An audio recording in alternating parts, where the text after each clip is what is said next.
The Eagles are already at home. They've traveled no further than D.C. since November. Philly hosts Washington in Sunday's NFC title game. These teams have met twice since Week 11. Philly won the first on the legs of Saquon Barkley, 146 yards and 2 fourth-quarter touchdowns. Washington won the return leg Week 16, though that game flipped when Jalen Hurts exited with a concussion. Sunday's winner at the Link goes to the Super Bowl. We break our SC Huddle with John Kime in Northern Virginia. Don't expect the Philadelphia crowd to rattle Jayden Daniels. After all, the Commanders' rookie owns the NFL's second-best quarterback rating on the road this season, behind only Lamar Jackson. Coach Dan Quinn said Daniels' intense preparation leads to confidence whether at home or on the road. In the win over Detroit last week, a cameraman caught a scene in which some Lions fans were heckling Daniels on the bench early in the game. Daniels turned to them, smiled, laughed a little bit, and formed a heart with his hands and seemed to enjoy the moment. Then, he said, he let his play do the talking. That calm demeanor in intense spots is why Washington passing game coordinator Brian Johnson called Daniels a silent assassin.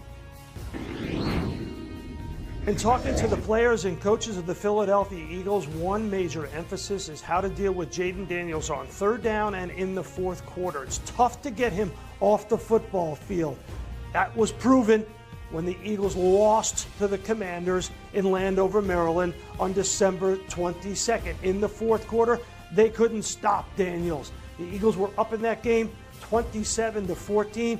Daniels had 3 fourth-quarter touchdown passes, brought them back to victory.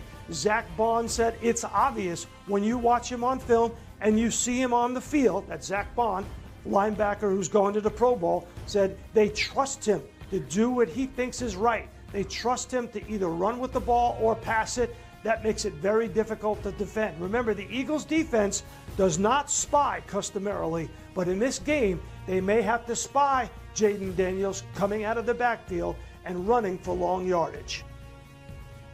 We're back with Louis Riddick, who's worked in the front offices for both of these franchises. Louis, Jayden Daniels' performances against Philly, man, they were night and day with the frequency of the Eagles' blitz.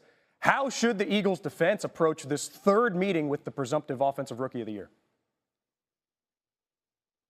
Yeah, look, I would not make it a habit to blitz this young man. I mean, as you've already seen, and as you know, Aaron Glenn found out from Detroit, you're playing with fire when you do that, because his ability to recognize where it's coming from, and Cliff Kingsbury, their offensive coordinator's ability to then make sure that he has a game plan and has answers for Jayden Daniels is second to none.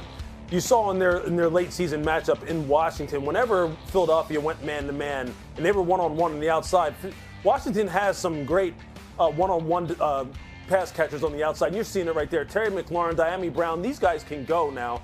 So if I'm Vic Fangio, I'm playing a lot of their match quarters, too high type of concepts, double safety type of concepts, and I'm playing everything top down against Jayden Daniels. I'm making him have to drive the ball the long way. I'm making him have to execute a lot of plays in succession, 8, 9, 10, 11 play drives, to where your odds go up that maybe he's going to make a mistake. I'm also inviting Washington to try and run the football.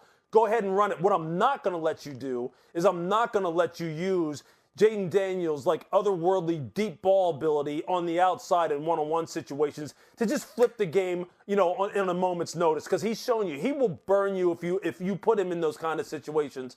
And then lastly, look, playing a lot of zone, playing with eyes on the quarterback allows you then to rally to the quarterback when he decides to break the pocket and turn into a runner. As they said, look, Sal Paolantonio said, Vic doesn't necessarily like to use a spy. You may want to in this football game. You may have to. Because even when you do have eyes on Jayden Daniels, if you don't have someone dedicated to him, and that doesn't mean necessarily that guy's always going to get him on the ground, because Jayden Daniels, as he's shown you, is kind of like Lamar Jackson light. Most linebackers aren't going to be able to deal with his one-on-one athletic ability, but it gives you a better chance. So look, all in all, lots of zone, lots of match quarters, play it top down, don't give up the deep ball on the outside, and then you just better tackle and you better communicate. And that's a lot, and it's interesting talking about it in this way, considering that this guy is a rookie.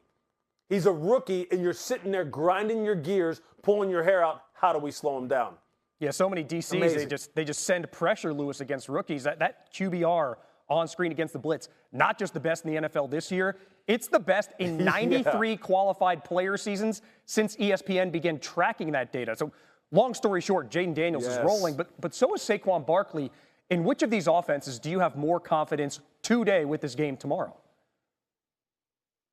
See, this is like just a ridiculously hard question because I believed in Jayden Daniels from day one. So, but I'm going to go back. I'm going to say this. Offensive lines travel. Running games travel. And for Philadelphia and Saquon Barkley, they have run the ball against everyone. And this is the time of year where you need to lean on this offensive line. You need to lean on the guys who have bullied everyone. And on an offensive line, that has bullied Washington. And see, you know what's interesting about Philadelphia is that Philadelphia produces the explosive plays in a different way than Washington. They produce them in the run game. And as long as Saquon is able to rip off those plus 60, plus 70-yard runs at the clip that he has been, you don't really need the passing game to necessarily all of a sudden turn into something that it hasn't been all year, which is a consistent down the field threat. Saquon has given them that explosive down the field threat running the football, which most people say, well, you can't keep that up. Well, Philadelphia sure has. That's why Saquon is over 2K. That's why he's, one of those guys who's going to be in the discussion for being an MVP. But that's the unit that I'm banking on Sunday. Although, don't count out JD5. He's just too good. Albeit in very different ways. Both of these offenses are humming. So one mistake you imagine could be the difference. These teams have combined for 12 takeaways and no giveaways in these playoffs. Lewis, thank you. As Lewis mentioned, Daniels and Hurts, very different postseasons for them. Daniels, highest QBR of any QB in these playoffs. Thank you for Detroit's blitz. On the flip side, the Eagles game has been about the ground game. Hurts' passing yards per game is the lowest among any QBs that reached the postseason. Bill Murphy, we've got an amazing Saturday slate in the NBA today. We're going to tip things off with the Pacers.